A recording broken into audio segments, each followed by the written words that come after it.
Hi guys, DaveMadMax 6, and yeah, look at this countryside, beautiful. And today we are with the beautiful Jillian Reville. Hi Jill. Hi, good morning. It's been a long time. Yes. It's been a year and a half since our last interview at Goals and Venice. You remember that? I do, yes. And you were like full tilt competing. It was 2 years ago. 2 years ago, okay. Wow. Full tilt, prep mode, competing in between shows. I remember we were at Goals and Venice on the second floor. You were just telling us about, you know, having your surgery and going back to competing and all that stuff. And now we are, midway 2016, and there is no competing for you this year. Talk about that a little bit, because I know it's a hot subject. Today is a little bit of a day in the life in Jill, but she is not in prep mode. Yeah. So I kind of want just to catch up with her and see what's going on. She's not competing in 2016. Tell me why. Well, after that interview that we did in 2014,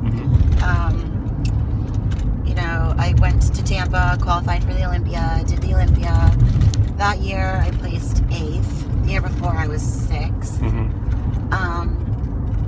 And we, as a division, Women's Physique, had got the notification that, yes, we were going to be part of the Arnold in 2015. So, of course, at that first Arnold, it was invitation only.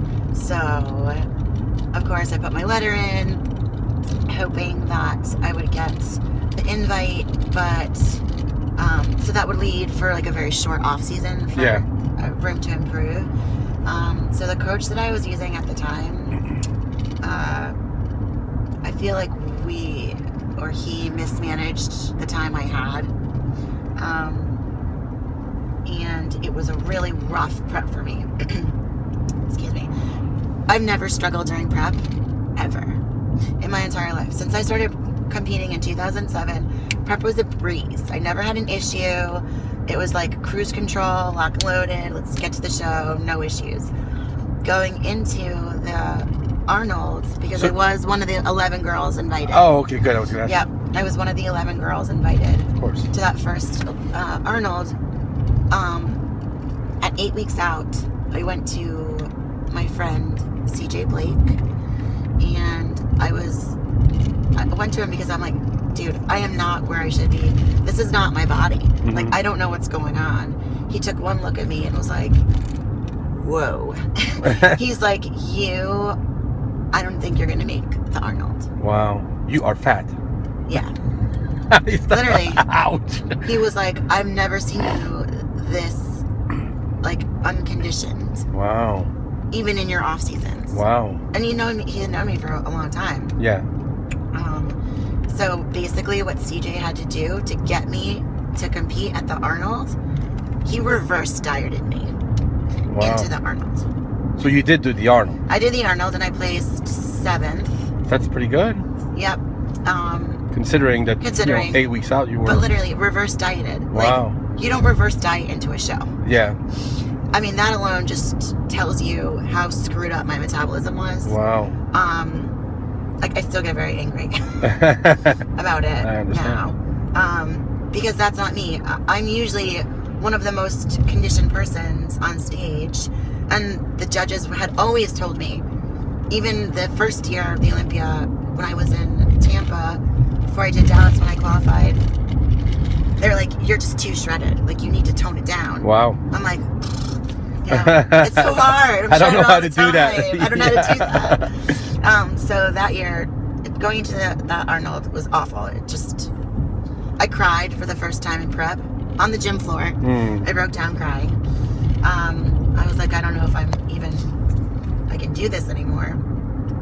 But once I hit the stage, I was like, all right, next step is New York Pro. Gotta do it, because I'm a Connecticut, New York girl. So, all of the people that live here, we want to do Steve's show because of course. It's our backyard. It's your backyard. It's one of the best shows in the world. Yep. It's run very well. Steve and Bev always do a fantastic job with everything, and that's the one show that people come, of course, from all over just to see the New York Pro. It's a landmark for sure. So I did the New York Pro, and I looked terrible. Oh. I think I placed 8th or 9th. But to me, at a regular pro show, like, that's not where I had been placing. Yeah. I had been placing top 3, top 5 consistently ever since I turned pro. Yeah. I think there was like 1 or 2 shows, hit or miss, that I had like fallen out of the top 5. Yeah. So you have really high expectation of yourself, of course. Yeah, of course. I mean, you're an Olympian. Yeah. Yeah. You know, and then to get that low. But you know what? I deserve those placings. I did not look myself. Mm-hmm. And, you know, going back to when I was in figure, when I was coming in figure, not shredded, trying to look softer, that look didn't work for me. I need to be very lean and shredded to bring the look that they're looking for. That's just how my body is. Yeah.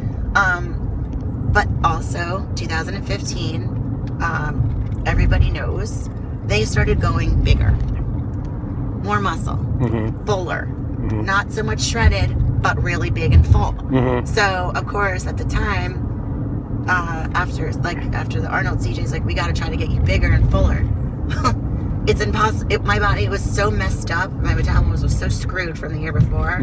Like, you can't get bigger and fuller. And first of all, it didn't look good on me. Right. So heading into that summer, I was going to do Boca, and then sorry guys. Back roads. I know. This is live TV. I switched coaches to work with Matt Jansen, who I'm currently working with now. He's the up-and-comer kid, Matt. Yeah, Matt. Yeah. He's awesome. I can't say enough about a lot of him. People. He really helped me. Like, I think I only went to him like 4 or 5 weeks out from Boca, and I completely changed. Wow. From the point I worked with him till the show at Boca. When I got back in the top 5, I placed 4th. Wow. So I was like, sweet, this is awesome. Yeah. Went to Tampa. I was the last man standing on the stage. Oh my God. Which had not happened to me since Junior Nationals in 2009, where I was actually forgotten on stage. Literally called the next class and I was still standing there. Wow. So that was like, ugh. At that point I knew, I was like, I need a break. Yeah. But my dad had said he would come to the Atlantic City, Europa. And my dad hadn't seen me competing in like 4 or 5 years. So like that's the only reason why I kept pushing that show. Yeah. Because it was a huge deal for my dad to come and see me on stage. And did he have fun? He did. We had a great time. I was with Roxanne and Jennifer Robinson. 3 of us had like a blast with my dad. But so after that, shut it down. I actually I had a great off season. I gained a decent amount of weight, probably bigger than I had wanted to, but my body needed it. I needed to like stabilize because I was still messed up. January, February, I started thinking I was going to do the Chicago Pro. I started dieting. I usually do like 20 to 22 week diets. Yeah, you do long preps. Because I feel like if you start early, you can manipulate things you need to. There's no stress. Yeah. Make small adjustments. Just cruise in. Like, usually not doing like a ton of cardio because the condition has already started to kick in. Like, so smart. But like 10 weeks into it, I was about 12 or 13 weeks out. And I had a lot of stuff going on with my family, with health issues with some members of my family, and personal stuff. Personal stuff was going on. I was making some huge shifts in life again. And I was just like, I don't have it in my heart to compete anymore.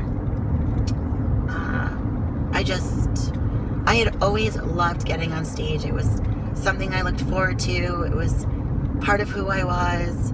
But something clicked this year, and I was like, real life has to take over. Your priorities changed. They shifted. Okay.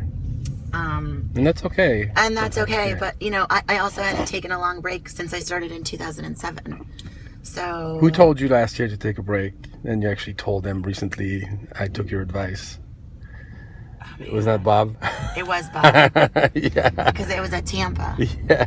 And just saw him recently. After prejudging, I was like, at Tampa last year, I was like, I like freaked out at first. I was like, what the hell? I thought I pissed someone off. Yeah. I was like, oh no, what did I do? Like, is someone mad at me? Yeah.